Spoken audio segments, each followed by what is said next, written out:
excitemos, nem animemos, nem encorajemos as pessoas que têm essas fragilidades à mediunidade. Tenho visto com esses olhos que a terra não há de comer, que eu já os doei.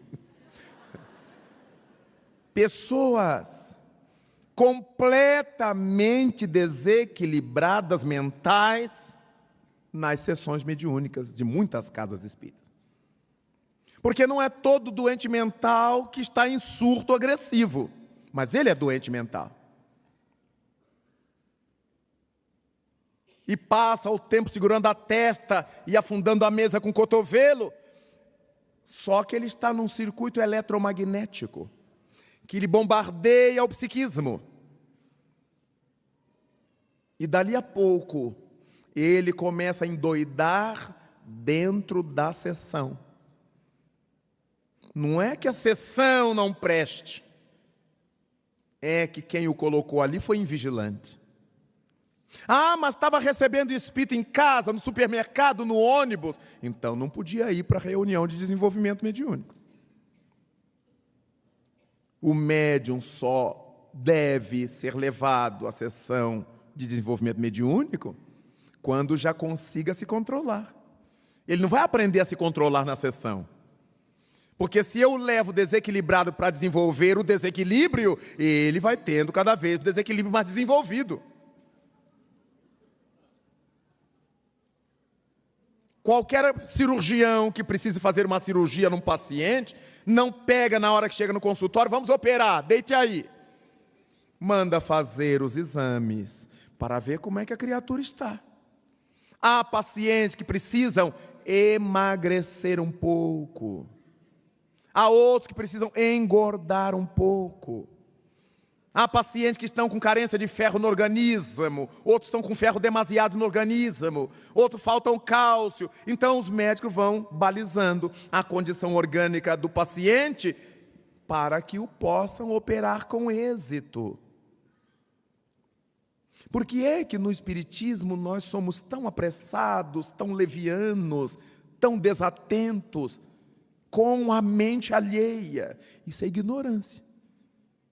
Aqueles que não sabem o que é que a mediunidade repercute lá dentro, eles têm esse comportamento completamente anômalo.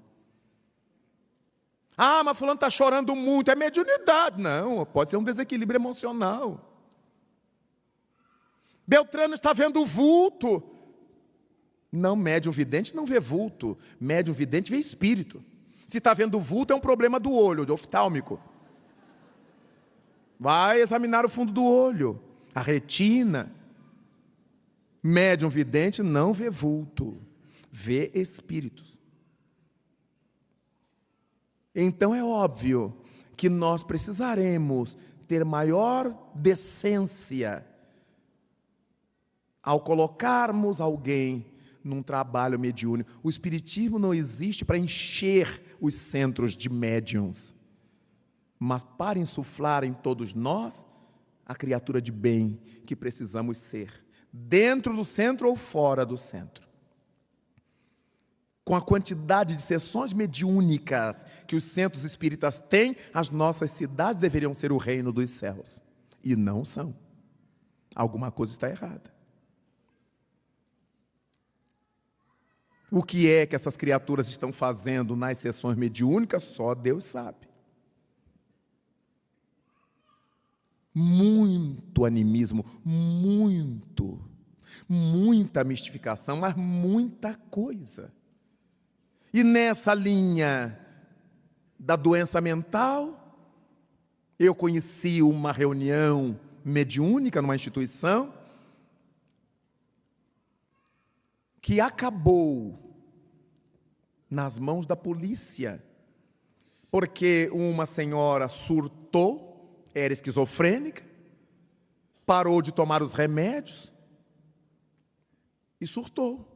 E começou a dar murro na mesa e bater nos companheiros do lado, e o dirigente, calma meu irmão, chega na paz de Deus. Não era irmão coisa nenhuma, era o surto. E quando ela agarrou ele, mordeu ele, e aí levantou-se todo mundo e acendeu luz e chamou o corpo de bombeiros. Era um surto esquizofrênico. E ela foi internada mesmo no sanatório. E aí foi um problema para o centro espírita justificar diante da família, porque é que tinha colocado uma pessoa com aqueles distúrbios num trabalho de excitação mental. Ah, mas ela queria. Não, não é a pessoa que quer. É o centro espírita que diz se pode ou não. E para dizer se pode ou não, se deve ou não com autoridade, os dirigentes têm que respeitar o espiritismo. E não querer fazer gentileza com o chapéu do espiritismo. Não, mas ela é filha da dona fulana, mas é irmão do... Não tem nada a ver. Falou que é mediunidade, o critério é kardeciano. O critério tem que ser doutrinário, para que a gente saiba se responsabilizar pelo que vai se passar com a pessoa. Se estiver vendo coisas, se estiver tendo mareios, enquanto o centro espírita atende a evangelização dessa pessoa, com palestras, com passe, ela estará procurando um médico compatível, ou psicólogo compatível, para ir verificando as suas anomalias, deficiências. Então, Kardec nos traz muito claramente essa informação, essa proposta de que não convém excitar nem animar a mediunidade em pessoas débeis e excêntricas, que apresentem fragilidade das faculdades mentais. Nelas há predisposição evidente para a loucura. E o povo vai dizer que é o espiritismo que indói das pessoas. Ninguém jamais culpa o dirigente irresponsável. É o espiritismo que leva a culpa. Esse negócio de espiritismo indói das pessoas. E fica todo mundo quietinho, porque as costas do espiritismo é bastante larga para encobrir as nossas irresponsabilidades. Só que estamos no século 21 depois de Jesus Cristo. Já não há espaço para isto entre nós. Não somos obrigados a ser espíritas. Ninguém nos obriga, não vamos ganhar o céu por isso, nem vamos para o inferno por isto.